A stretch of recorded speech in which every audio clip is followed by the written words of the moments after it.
প্রায় আমরা তো প্রায় কয়েক কিলোমিটার রাস্তা হাঁটলাম এখানের মধ্যে মানুষের সমস্যাগুলো দেখলাম। এখানে তো সমস্যা সমাধান করার রাস্তা আমরা সেই 2022 থেকে কইরাম।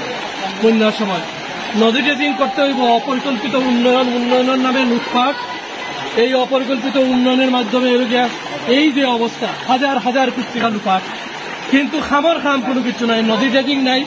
একটু বৃষ্টি হইলে পানি উঠে, এই যে ঈদের সময় মানুষের কষ্ট করে, মানুষের এই কঠিন অবস্থার মাঝে প্রত্যেকটা মানুষ ঘরে ঘরে এই অবস্থা থেকে ইনশাল্লাহ আমরা অতি সত্তর চেষ্টা করবো যে অন্তত পক্ষে সবরে লইয়া এটা এক্সপার্টিস যারা আছেন এরারে লইয়া সব দল মত নির্বিশেষে অন্তত পক্ষে এই জায়গা থেকে কিনা বাড়ানি যায়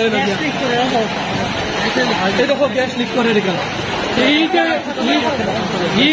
এই যে অবস্থা আমরা যে কিতাব করা যায় সিলেটর লাগে ওটা আমরা পানির যে আধার ওখানে আছিল সেই আধারগুলা নষ্ট হয়ে গেছে। আজকে এয়ারপোর্ট মুখা মানুষ যেহেতু এয়ারপোর্ট মুখা পানি ভর্তি হয়ে গেছে, কারণ কিনা এখানে এটা পার্ক হয়েছে, অপরিকল্পিত ভাবে একটা পার্ক হয়েছে, পানির নামার কোনো জায়গা নাই।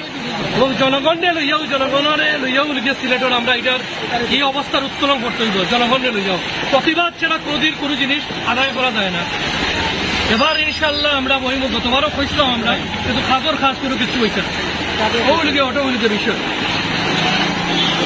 আসল শহর ইতিমধ্যে আমরা দেখছি, আমরা যে স্থানীয় নেতৃবৃন্দ যারা আসল, বিএনপির সাবেক প্রেসিডেন্ট, বর্তমান সেক্রেটারি, বর্তমান অর্গানাইজ সেক্রেটারি, বিএনপির এলাকার সিনিয়র মানুষজন সহ এই এলাকাবাসী সকলেও আছে, তবেও ইনশাল্লাহ সকাল থাকে গতকাল সিনিয়র সহ সভাপতি সকলও মাছ হয়ে গিয়া মানুষের লোকে খান্দার চেষ্টা করে। বিএনপি গত 2022 আছে মানুষের লোকে সরকারের কোনো ত্রাণ 2022 পাওয়া গেছে না।